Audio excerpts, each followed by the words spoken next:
C'est le territoire du dodo, un oiseau disparu, mais qui peuple toujours légendes et souvenirs.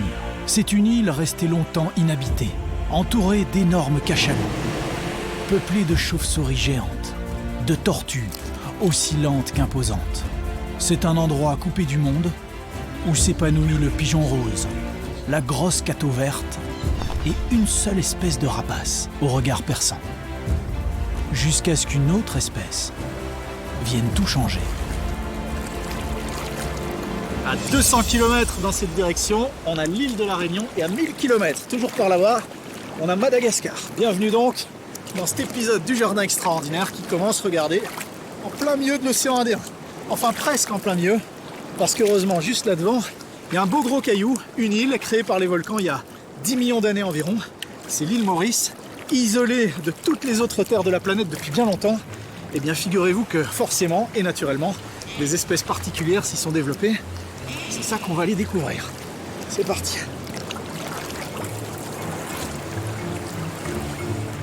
Sur une carte du monde, l'île Maurice est un minuscule point au milieu de l'océan Indien. Un rocher au large de Madagascar. 65 km du nord au sud et 45 km d'est en ouest, soit un peu plus de 1800 km². Bien que connue des navigateurs depuis longtemps, l'île est restée inhabitée jusqu'en 1598. Mais avant d'arriver sur Maurice, toute créature venant de la mer doit franchir une barrière. De corail, évidemment.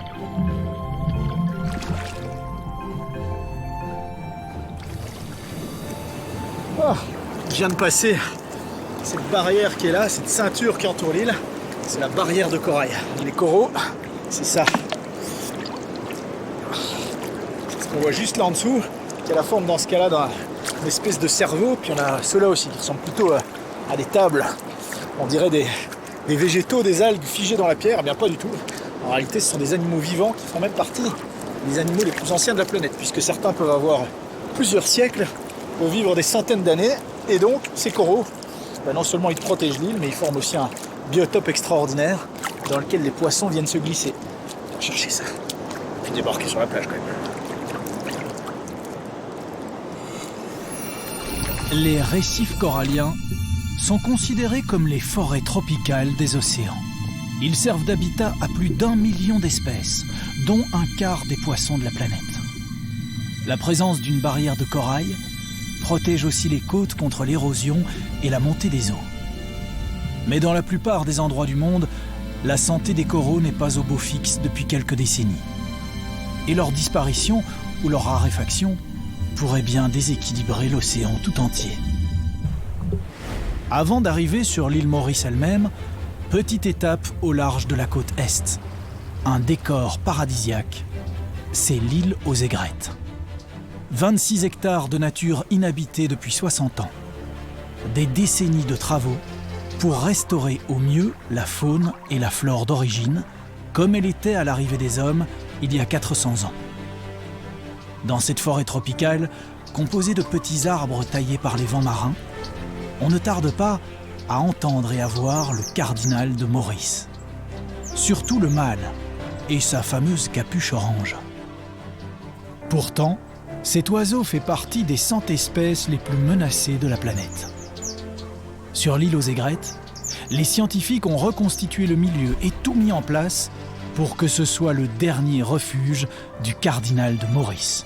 Et aussi une pouponnière où se reproduire pour cet oiseau qui n'existe nulle part ailleurs.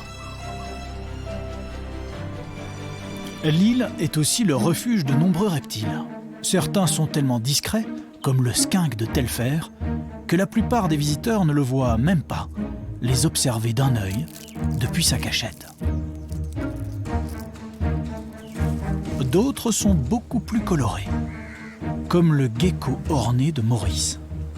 Un véritable petit bijou de la nature, une douzaine de centimètres de long, orné de taches vertes et rouges, et malgré tout, il reste discret. Pour le trouver, mieux vaut se mettre dans les pas de Roberto, qui les aperçoit de tous les côtés. Il est juste là, tu vois. Tu as la branche là au milieu. Voilà, c'est beau. Hein. Pourquoi ça lui sert toutes ces couleurs là? C'est pour attirer les femelles, ça. Pour attirer les femelles? Putain, c'est incroyable. Où est-ce qu'il est? Tu le vois encore? C'est parti de l'autre côté, je crois. Je crois qu'ils vont nous faire courir. Hein. Ouais. Comme tous les geckos, cette espèce-ci est capable de grimper sur des surfaces lisses ou verticales, voire même sur un plafond, sans aucun problème. Pour réaliser de tels exploits, les geckos ont sous leurs doigts des millions de sétules, des sortes de poils qui agissent à la manière d'un adhésif ou d'un velcro, et qui ont aussi la capacité de se défaire facilement au moment de partir.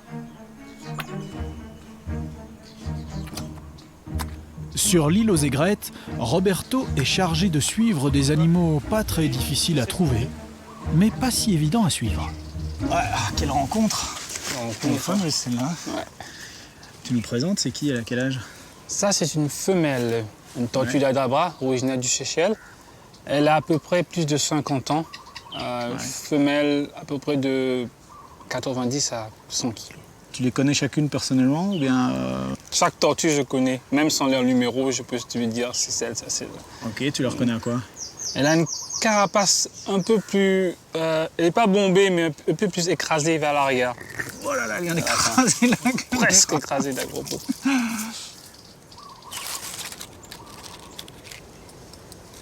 À quoi ça lui sert ce long cou là? C'est juste pour avoir les feuilles les plus hauts des arbres. Attends, mais c'est complètement hallucinant. Elle va Tu veux me faire dire ça qu'elle toute la elle mange quelque chose comme ça? Elle mange quelque chose comme ça là. C'est sec, mais c'est nourrissant pour elle. Elle mange ça en accumulé à chaque fois et ça va être assez pour la nourrir. Elles n'ont pas de dents, en fait. Elles ont des genres d'incisives, des petites cavités pointues. Elles peuvent rester pendant 6 mois, 6 mois sans sans boire de l'eau. Elles ont des stocks qu'elles gardent à l'intérieur. Et quand il va commencer à pleuvoir, elle va juste retirer l'excès et puis reboire de nouveau de l'eau fraîche. boire. Elle est repartie. Bon, c'est pas si simple à suivre une tortue. Hein. Et elle n'est pas si lente. Hein. Allez, viens, on la suit. Enfin, on essaye. On va y arriver, tu crois? Ces tortues ne sont pas originaires de l'île Maurice. L'espèce locale a disparu sous les coups des hommes. Alors récemment, on a ramené des individus de l'espèce la plus proche. Ce sont des tortues géantes des Seychelles. C'est ça, entre guillemets, sa fonction à la tortue, c'est de manger les fruits et de Manger disperser les les fruits graines. et disperser les graines. Et ça marche efficacement. Et là, tu vois partout là, les plantes, et petits plantules, c'est les tortues qui ont dispersé ça. Elle va encore vivre combien de temps, celle-là? Normalement, l'âge, c'est plus de 200 ans. Et la captivité, plus longtemps. On comprend quel est le temps, là. On comprend qu'elle a le temps. Elle est là, elle est tranquille. Ouais, c'est tranquille. Ouais, c'est tranquille. Allez, c'est parti. Quand on les laisse tranquilles, les tortues géantes des Seychelles peuvent même atteindre 1,20 m, 250 kg et vivre 2 siècles.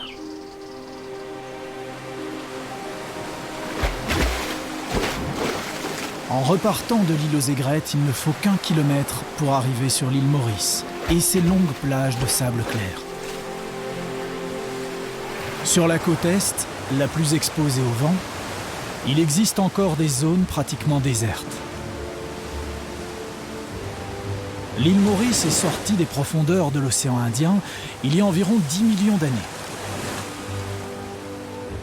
Aujourd'hui, il n'y a plus de volcan actif sur l'île. Mais aucun doute que ce paradis est d'origine volcanique. D'ailleurs, le visiteur, légèrement inquiet, peut enjamber la mer sur le pont naturel. Une structure de lave, figée par le temps, trouée par l'océan.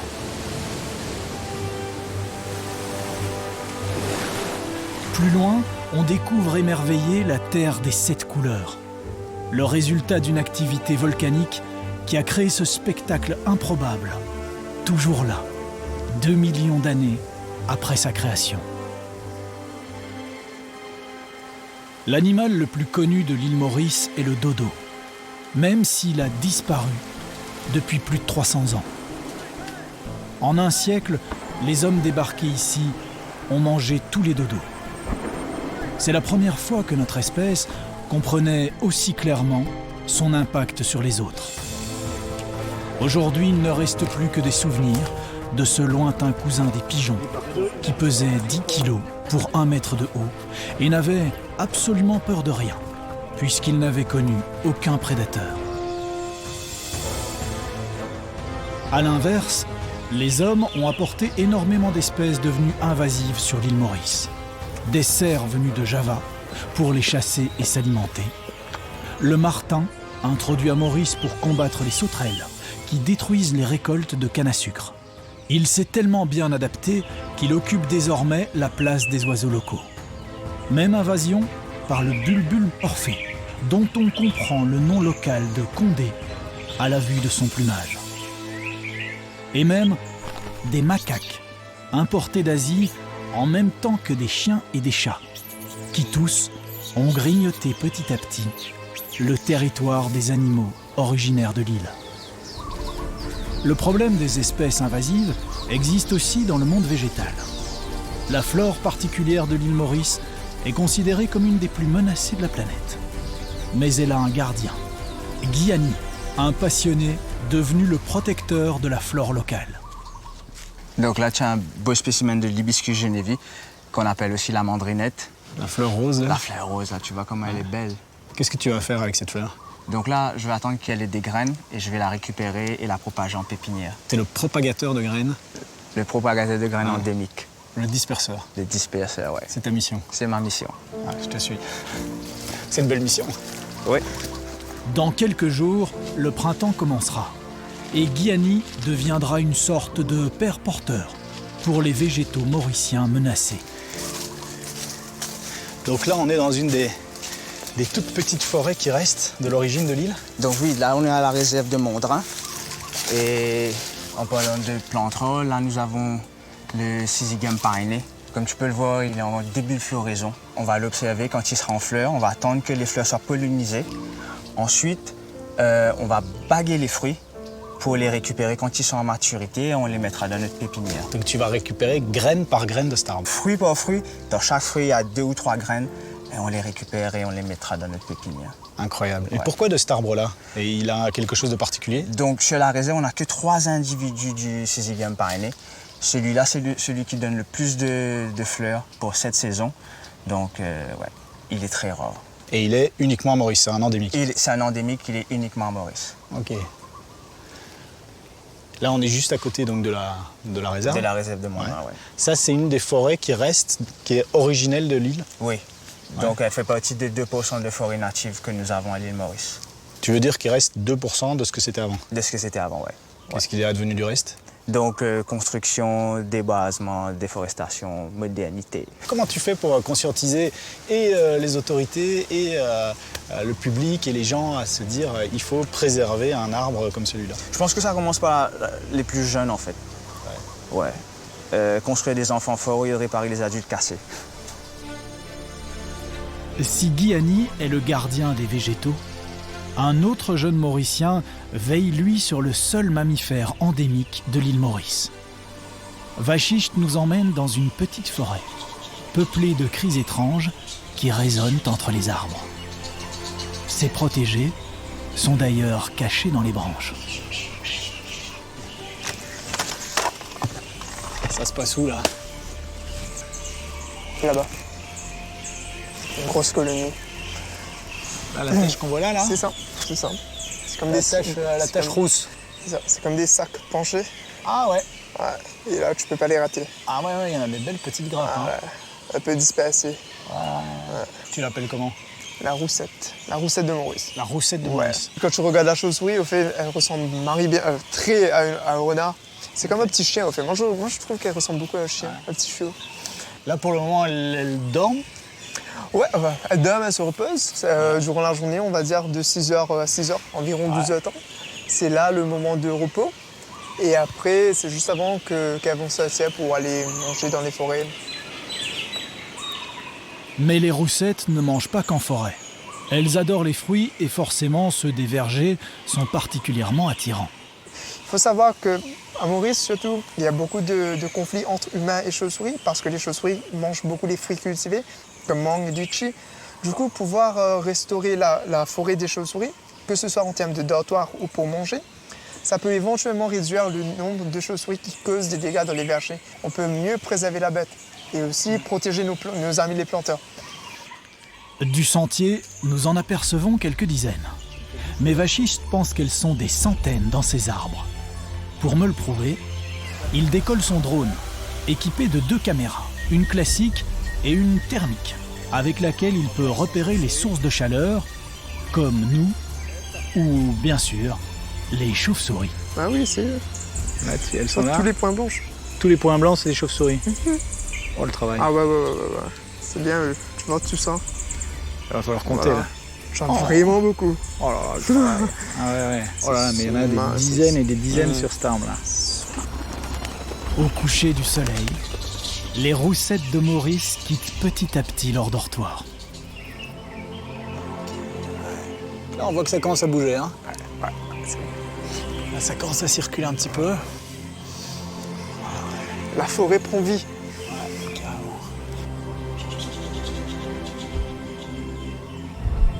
La forêt prend vie et les roussettes de Maurice sont une partie de son âme.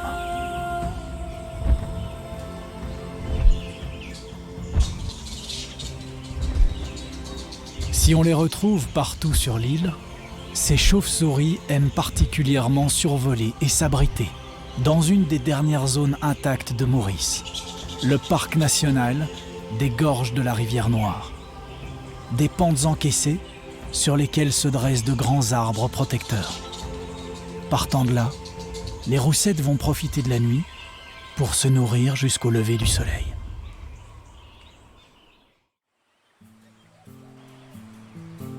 Le jour suivant, nouveau décor et nouveau guide. C'est Stéphane qui nous emmène dans la vallée de Ferney, à la recherche d'un oiseau bien particulier. Le décor de cette vallée, une des dernières préservées de l'île, est féerique. Nous y cherchons le pigeon rose. Pour le trouver, pas besoin de liquide ou substance hallucinogène. Il suffit d'être patient. Il doit pas être compliqué à trouver, non? Parfois oui, parfois non, ça dépend. Parfois on peut aller les chercher et on retrouve produit à la maison. Parfois on peut les entendre, mais sans les voir. Et cette fois, le pigeon rose ne tarde pas à se montrer et à se laisser filmer. C'est beau quand même, hein. T'as vu l'avant du bec, le plumage rosé quand même. Ils sont vraiment beaux. Ils ressemblent un peu comme le dodo, mais en miniature. Ah ouais? Ouais. Et qu'est-ce qu'il y a de point de comparaison avec le dodo? C'est un peu la tête. L'histoire de cet oiseau est un bel exemple. Il en restait moins d'une dizaine, voués à disparaître. Qui avait presque disparu?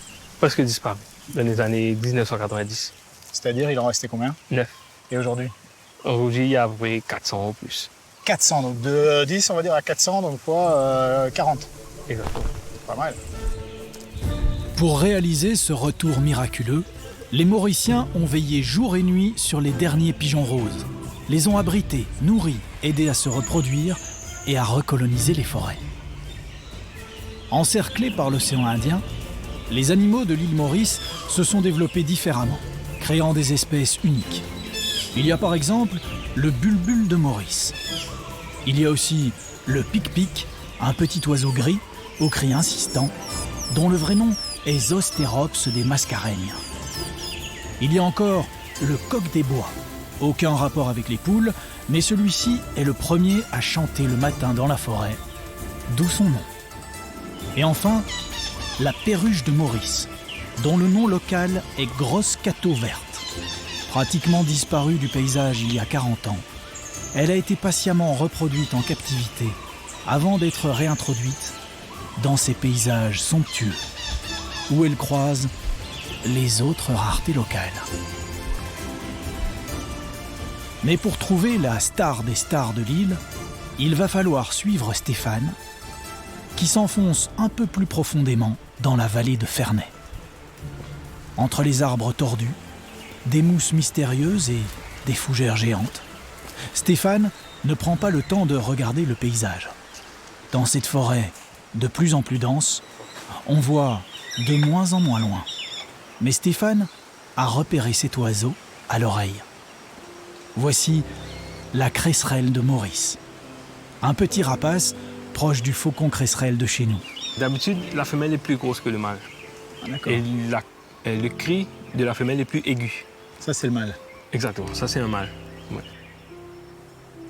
Ici, on l'appelle la cresserelle. Ce petit faucon est un oiseau forestier et son régime est large. Libellules, lézards, geckos, petits oiseaux et rongeurs. L'histoire de ce rapace est incroyable. Il y a à peine 40 ans, il n'était plus qu'une poignée. Il a fallu un fantastique travail de sauvegarde pour les voir revenir. Donc en 1974, il y avait une femelle et 3 mâles. Il restait 4 faucons. 4 faucons. Exactement. Et aujourd'hui? Aujourd'hui, on estime à 400. 400. Ah ouais, donc on a quand même multiplié leur nombre par 100. Ouais. C'est pas mal. Exact. Pour aider ces petits faucons, les Mauriciens ont réalisé un véritable tour de force. Placer des nichoirs un peu partout, étudier leur comportement et surtout, protéger leur dernière forêt. C'est une histoire d'animaux, mais c'est aussi une histoire d'hommes, parce que tu as eu une belle intervention humaine pour aider cette espèce à remonter. C'est l'espèce à Maurice qu'on a mis beaucoup plus d'efforts. Et cette année-ci, l'oiseau a été déclaré l'oiseau national ici à Maurice. Donc pour nous, c'est une grande nouvelle. Ces dernières décennies, des efforts colossaux ont été entrepris pour aider les espèces endémiques de l'île Maurice, uniques au monde, à se maintenir. Cresserelles, pigeons roses ou perruches de Maurice vont beaucoup mieux, sans pour autant être tout à fait sauvés. Au-dessus du parc national des gorges de la rivière Noire, quelques pailles en queue, ces grands oiseaux blancs à la longue queue, survolent la forêt et le plateau central de l'île. Mais ils finissent toujours par redescendre. Ils suivent les cours d'eau, plongent le long de la cascade de Chamarel qui tombe sur 100 mètres, avant de rejoindre la mer, leur milieu.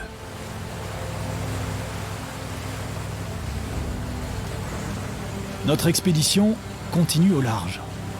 Perché au point le plus haut du bateau, Hugues parcourt l'océan autour de l'île Maurice depuis plus de 50 ans.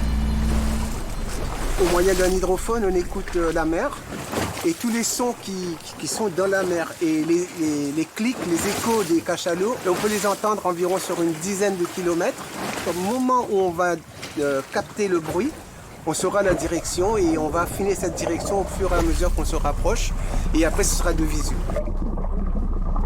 Hugues et son acolyte s'arrêtent régulièrement pour écouter les profondeurs.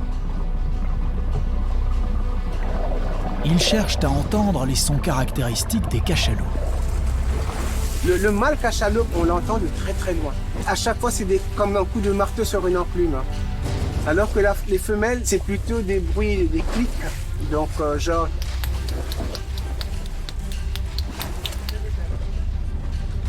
Pour l'instant, l'océan reste silencieux. Jusqu'à l'arrivée d'un spectacle inattendu. Navine, dauphin à désert.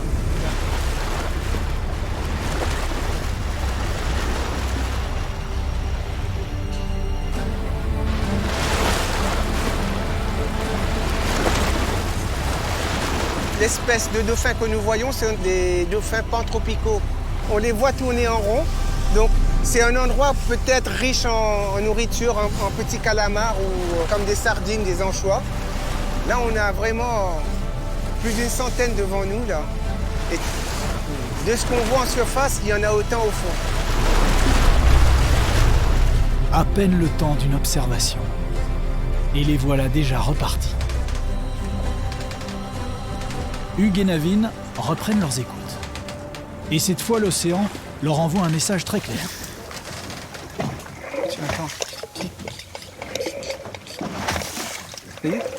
Tous les petits bruits que j'entends aussi, c'est aussi eux? Le clic, clic, clic, et après, au loin, tu as encore d'autres bruits. Hein. D'accord, ouais. Ah voilà, clic, clic. Ils sont plus très loin, là. Ils sont plus très loin. Alors, Hugues enfile sa combinaison, prêt à plonger. Sous le bateau, 2000 mètres d'eau. Et parfois, un petit signe. Mais pas forcément celui qu'on attendait.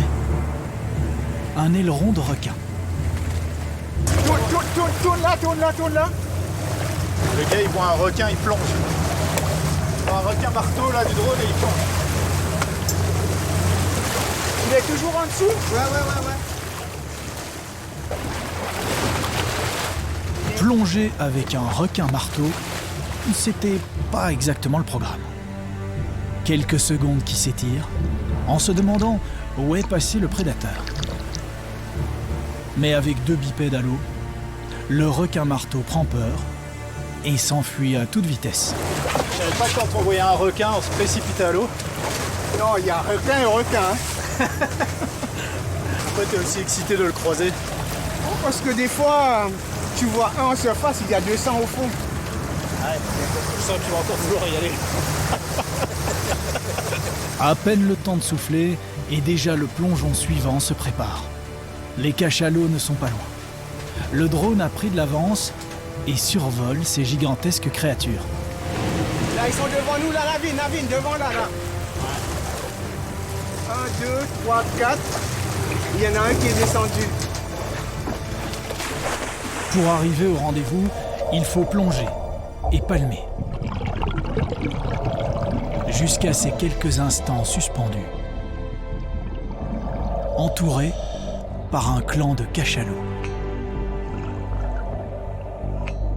Les plus grands mâles font 20 mètres de long et pèsent plus de 40 tonnes. C'est le plus grand carnassier de la planète. Ces géants tranquilles n'attaquent jamais l'homme, mais ont longtemps été pourchassés pour leur graisse et leur chair. Aujourd'hui, la chasse est terminée et l'espèce va beaucoup mieux. La population de cachalots au début du siècle était à 1 million, je crois. Maintenant, ils sont à 300 000. Et là, ils ont repris, parce que 90% avaient été tués, avaient été décimés. Au début des années 70, il n'y avait que 10% qui restaient. Hein. Autour de l'île Maurice, chose assez exceptionnelle, une petite population de cachalots reste toute l'année au même endroit. Ce qu'on essaie de faire, c'est de sensibiliser les gens, sensibiliser les autorités de façon à mieux les préserver, parce que ce sont des animaux qui demandent d'être préservés, parce que nous prenons de plus en plus sur leur habitat. Nous avons une population à nourrir et je ne suis pas contre. Mais par contre, il faudrait qu'on tienne compte de ces animaux qui sont là, et qui sont tellement charismatiques, qui nous enseignent plein de choses, mais on ne veut pas apprendre de vous. Au large, on croise cachalots et dauphins. En approchant, on traverse la barrière de corail et ses poissons. À terre, on rencontre geckos, pigeons roses et perruches locales. Dans les dernières forêts, on découvre la roussette et la fameuse cresserelle. Les hommes ici ont appris à aimer et sauvegarder ces espèces qui vivent dans un seul endroit sur la planète. C'est sur cette magnifique plage sauvage de Savignac que se termine cet épisode du Jardin Extraordinaire, parti à la découverte de l'île Maurice, une île sur laquelle les hommes sont arrivés il y a à peine plus de 400 ans, 4 siècles qui ont malheureusement suffi à faire disparaître quelques-unes des espèces emblématiques de l'île, dont notamment le fameux dodo. Mais heureusement, ces dernières décennies, les Mauriciens et les Mauriciennes se sont battus pour sauvegarder quelques-unes des toutes dernières espèces de cette île fabuleuse, comme par exemple le pigeon rose ou encore la cresserelle de Maurice. Et c'est grâce à ces femmes et ces hommes qu'on peut encore admirer ces espèces qui ne vivent nulle part ailleurs sur la planète que sur l'île Maurice. Vous retrouvez toutes les photos de ce tournage et notre itinéraire sur notre page Facebook et notre site internet. Et on se retrouve la semaine prochaine, même heure, même chaîne ou quand vous voulez sur Ovio. Merci de nous suivre.